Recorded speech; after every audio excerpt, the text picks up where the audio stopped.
Adored by fans and managers from Chile, Argentina, Italy, Spain, and England, at least for now, Alexis Sanchez came from the humblest of roots in an industrial town in Chile, casually dropping Panenkas in international cup finals. Hey, I'm Adrian from Rabona TV, and today we're looking at the life and career of Alexis Sanchez. Now, if you're new around here, why not hit that subscribe button, and if you haven't already, check out our profiles on Romelu Lukaku, Dele Alli, and Antoine Griezmann. But back to the matter at hand today, Alexis Sanchez. El Niño Maravilla, or Alexis Sanchez as you may know him by, was born in Tocopilla, Chile. Tocopilla is a city that has been described by 442 magazine as having, quote, bumpy roads, ramshackle houses, pollution, poverty, and dirt. He wasn't always known as El Niño Maravilla, however, as when he was young, he was referred to as Dia or Ardilla, which means squirrel. Why? Well, whenever he was playing football, given that he was small, fast, played barefoot, and could scamper onto roofs of houses to retrieve balls, it seemed quite fitting. And despite his small stature, Alexis had to mature as a man from a young age, as his father left Tocopilla before he was even born. So, to help his mother get what food that they could when she was off selling fresh fish, he would go to the cemetery and wash the cars and look after them to make sure that nobody stole them. But he always seemed to know that this impoverished lifestyle wouldn't last, as he would frequently remind his mother, "Don't worry, I'm going to be a footballer and everything will work out." And speaking of football, at his first club Arauco at the age of 6, his former manager Alberto Toledo said that other teammates had some ill feelings towards Alexis because he would never show up to training, but would always play most of the matches due to his skill. As seems to be the case with a lot of top footballers of today, Alexis at a young age would rather play football in the streets with his friends than attend his training. And of course, all those matches on the street paid off as Alexis managed to score 8 goals in a single match against players 2 years older than him. And also, the local FA gave him special permissions to play in 2 competitions at once, winning 2 tournaments in 2 different age groups. Now, we mentioned his humility and lack of income in his home. Well, how bad was it? Alexis didn't receive his first pair of football boots until the age of 15 when the local mayor of Tocopilla bought them for him. But perhaps that was for the best, as Alexis claims that by playing barefoot, that's how he developed his style. Quote, "running with little hops and jumps because I was dodging rocks."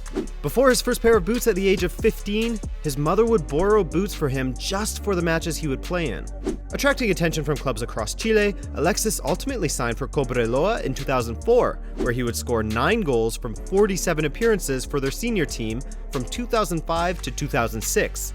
He made his senior debut against DEPORTES Temuco in February of 2005 and scored his first ever goal in the 2-1 win over DEPORTES CONCEPCION. His pace, his ability to stop, start, and turn on a dime, likely adapted from his matches playing in Tocopilla, caught the attention of Italian side Udinese, who paid £1.7 million for him on April 21st, 2006. But he didn't make the move to Italy right away, as Udinese loaned him to Chilean giants Colo-Colo immediately after buying him. He made his competitive debut on the 23rd of June 2006 and scored his first goal at the end of October against Universidad de Chile in the Superclásico del Fútbol Chileno.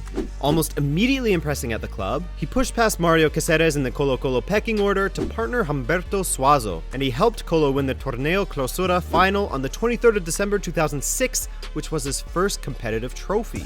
The next season, Alexis scored his first Copa Sudamericana goal in getting his first career hat-trick against Caracas, and he also helped Colo win their 26th league title. With his Colo-Colo loan move expiring, he made the massive step of joining River Plate, of Argentina of course, in August of 2007. Despite largely impressing at River Plate, Udinese still had some doubts around him and even toyed with the idea of selling him for £17 million. But ultimately, Sanchez joined Udinese in July of 2008 after scoring 4 goals from 23 appearances for River Plate, alongside the likes of Radamel Falcao and managed by Diego Simeone. His first term at Udinese in the 08-09 season wasn't exactly a memorable one, however. He made his competitive debut against Juventus in a 1-0 loss on September 14th, then made his European debut against Borussia Dortmund on September 18th, 2008. He scored his first Serie A goal on October 19th, 2008 against Lecce, but after that, he didn't do much. It was his 3rd season at Udinese in which a 22-year-old Sanchez truly started to turn heads. especially in Catalonia. Arguably his best performance for Udinese came on February 27, 2011, in which Alexis scored 4 of his team's 7 goals in a 7-0 drubbing of Palermo. Oh, and he was subbed off in the 52nd minute, keep in mind, likely to preserve his health, and to sort of stop the Palermo bleeding, if you will. This also broke the record of goals scored by a Chilean in a single match, surpassing the likes of Marcelo Salas and Ivan Zamorano. Also in this season, Alexis and Italian striker Antonio Di Natale struck up a great understanding of each other, scoring 39 goals combined. Impressive numbers, no doubt, as they came close to matching the 41 goals set by Alessandro Del Piero and David Trezeguet combined in the 2007-2008 season. Having done so well, he was named the most promising youngster of 2011 by FIFA.com, beating out the likes of Gareth Bale, Javier Pastore, and Neymar. Speaking of Neymar and the aforementioned Barcelona, a bit of a weak segue there, but Barcelona finalized a deal with Udinese for 26 million euros up front and 11.5 in bonuses on the 20th of July 2011. Upon signing with the club, a humbled Alexis said, quote, "I want to learn from players like Lionel Messi and Xavi Hernandez, and I want to help the club win more titles." And he did that, but not without the frustrations of an injury-filled first season. His first match was against Real Madrid in the Supercopa de España, in which he sustained a thigh injury from a tackle by Marcelo. He then returned for his La Liga debut 2 weeks later against Villarreal, in which he also scored his first goal for Barcelona. With another injury in between, Sanchez didn't score again until December in a 3-1 victory over Real Madrid, which, by the way, he'd make it a pretty good habit of scoring against Real Madrid. And he scored his first and second goals in the Champions League against Bayer Leverkusen on Valentine's Day in 2012. In all competitions, he managed to score 15 goals from 41 appearances. Not bad. His numbers dipped in his second season, but the best was yet to come in his third and final season at Barcelona, which, by the way, Arsenal fans, have you noticed a pattern here? As Sanchez hasn't played at a club for more than 3 years consecutively. But anyway, the 2013-14 season was indeed the most prolific of his career up to that point, ending with 21 goals, 19 of which were in La Liga. So now, the time had finally come to move on to Arsenal. Sanchez recently revealed that he had no regrets leaving Barcelona for Arsenal, calling Arsene Wenger, quote, "different. He's a purist. He's a professor of football." These thoughts on Wenger likely compelled him to sign with Arsenal on July 10th, 2014, sealing a £31.7 million transfer from Barcelona. Just a side note on that transfer fee, in the same transfer window, Manchester City paid £32 million to FC Porto for Eliakim Mangala. Yikes. His competitive debut, and no, I'm not counting the Community Shield, came on August 16th, 2014 against Crystal Palace, where he picked up an assist in their 2-1 victory.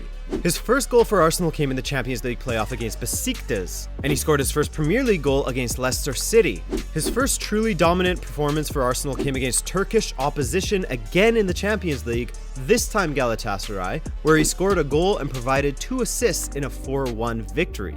His first FA Cup goal came on January 4th, 2015 against Hull City, and as it turns out, he would score his 25th goal of the season in the FA Cup final on May 30th, 2015, which Arsenal won 4-0 against Aston Villa.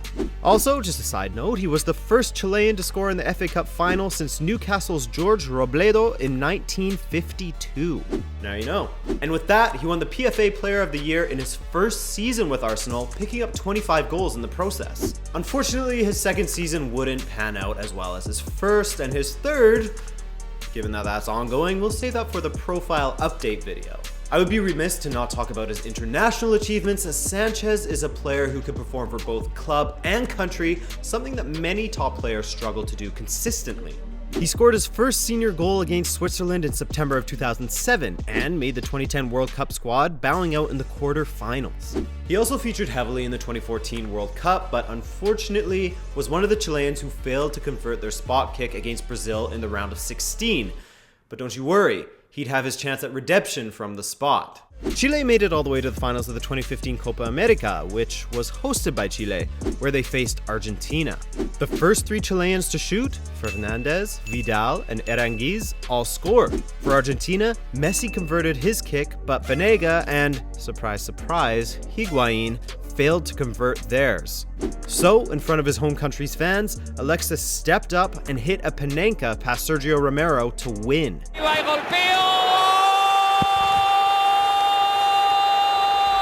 Bold, to say the least. A year later, at the Copa America Centenario, Sanchez made the tournament his own, winning player of the tournament and scoring 3 goals in the process. Again, Chile made the final. Again, it was against Argentina, and guess what? Again, it went to penalties. Sanchez played no part in this shootout, however, which, for his own legacy, maybe for the best, as anything less than a Panenka to win the entire tournament would, come on, that'd be a little underwhelming, wouldn't it? But that's about it. The rest of his story is still ongoing, so all you have to do to see what's happening is just sit back and see what happens next. I hope that you enjoyed this video, and if you did, why not hit that subscribe button, share it, like it, or all of the above. No pressure though. My name is Adrian, thank you so much for watching, and I will hopefully see you in the next video. Peace!